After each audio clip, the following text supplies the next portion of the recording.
Hello అందరికీ, మేము last week అయితే షిరిడి వెళ్ళాం. ఈ వ్లాగ్లో అయితే Kakinada to Shirdi train journey అయితే మీరు చూడొచ్చు. కాకినాడ నుంచి షిరిడికి డైరెక్ట్ ట్రైన్ ఉందన్నమాట. మేము అందులోనే ట్రావెల్ చేయబోతున్నాం. మా ట్రైన్ అయితే వచ్చేసింది. మేమైతే థర్డ్ ఎకనామీ బుక్ చేసుకున్నాం. థర్డ్ ఎకనామీ బోగి ఎలా ఉంటుంది, దాంట్లో ఏం ఫెసిలిటీస్ ఉంటాయి చూద్దాం పదండి. ప్రతి బెత్కి సెపరేట్ రీడింగ్ ల్యాంప్ ఉంది.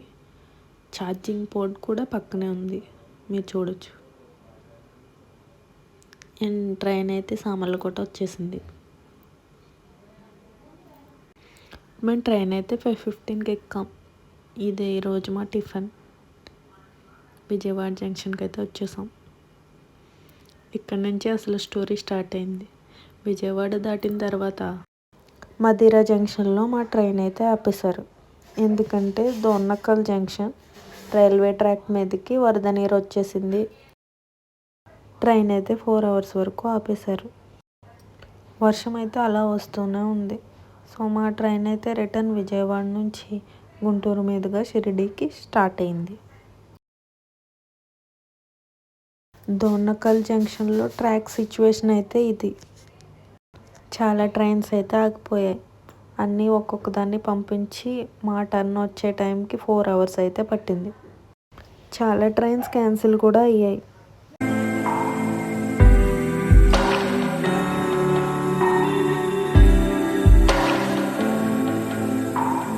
ఇదైతే మేము రిటర్న్ విజయవాడ నుంచి వెళ్తున్నప్పుడు కృష్ణానది విజువల్స్.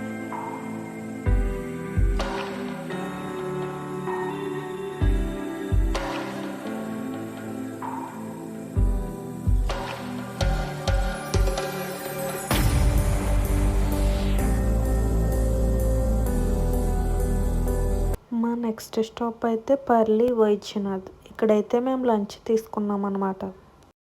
లంచ్లోకి అయితే పూరి, పొటాటో కర్రీ, ఇంకా కిచిడి.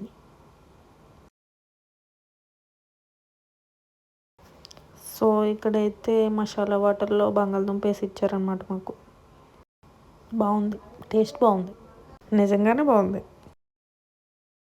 మా నెక్స్ట్ స్టాప్ అయితే ఛత్రపతి సంభాజీ నగర్. సో నెక్స్ట్ అయితే నేను ఇంక వీడియోస్ ఏం తీయలేదు. షిరిడిలో దిగిన తర్వాత మేము సాయి ఆశ్రమ్ భక్త నివాస్లో రూమ్స్ అయితే బుక్ చేసుకున్నాం.